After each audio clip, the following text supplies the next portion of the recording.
Is there such thing as an affordable supercar? If you say yes, this would be your Exhibit A. This is the McLaren 570 GT. There are Porsches that cost more than it. There are Audis that cost more than it. This, relatively speaking, is a bit of a deal.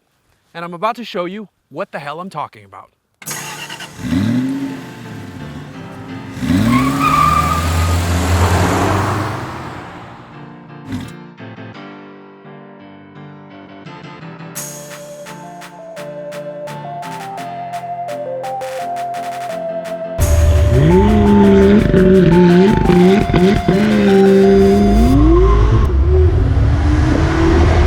So here are the important things to know right off the bat.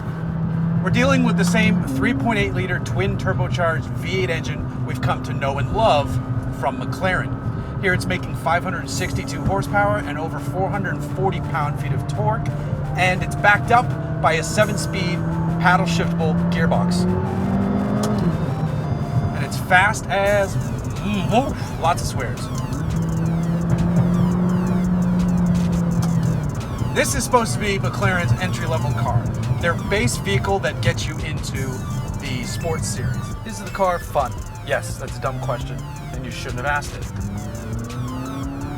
Of course it's fun. How much fun? Tons of fun. Woo! So controllable, though. This thing is just lightning quick. This is crazy that this is their entry-level car.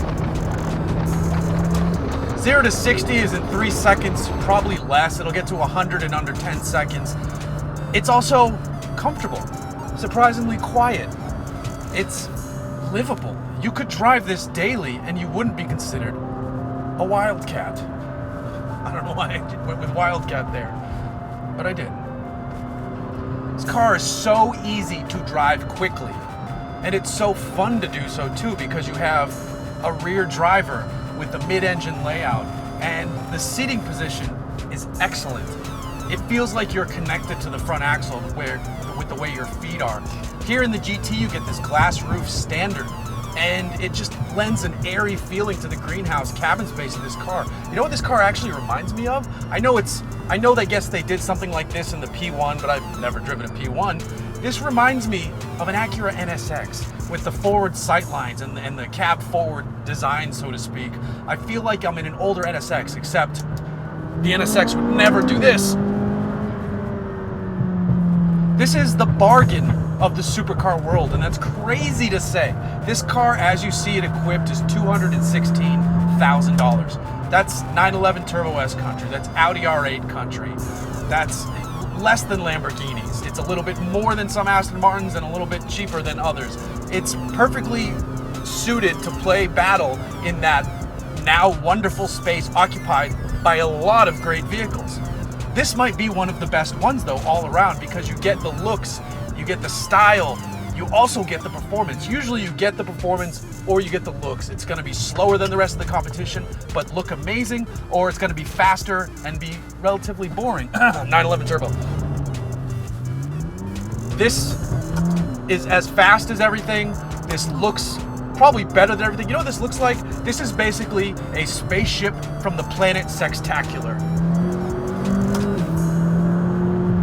And I want to move to Sextacular because they drive cars like this and they have good taste. And, you know, the other stuff too. Seriously though, this is super livable. I'm going to take it out of active mode. I had it, the powertrain set to track. I had the handling set to sport. And now it's in normal. It's in full regular JO. It's in full jerk off mode. It's in full man about town mode or woman about town mode. You know, everybody, equal opportunity, supercar lovers here. It's comfortable. It's quiet. It's probably getting halfway decent fuel economy because that's not a giant V8 back there. I don't want to say boring because it's still a McLaren. It still looks wild with this crazy Bowers & Wilkins tweeter staring you in the face and this carbon fiber waterfall center stack with the Iris infotainment system, which gets a bad rap, I think. People say it doesn't work great. I've had no issues with it, and I think the font is excellent with the McLaren looks. It's easy to read. It looks kind of cool. It fits the car. Now, when you get tired of that, hit the active button, bring the stuff back to where you want it. And do that. The steering is surprisingly light, but it's also very quick. So you can just kind of keep traction control on so dumb crap doesn't happen to you, and power through these corners and just get after it. You can absolutely get after it in this car. You can have fun though because it is rear wheel drive. I like shenanigans. I'm a fan of vehicular shenanigans. You can have those with this one. This might be the best car in its class. I love the Audi. I love the Huracan. I have never driven the 911 Turbo S, so I can't comment on that, but I know it's probably the fastest, brutally fast. This, though, is amazing because it's the entire package. The only thing it's missing is noise.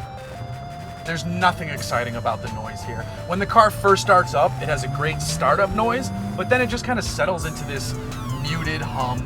You know, you'd expect like a manic V8 noise, but you're not getting that.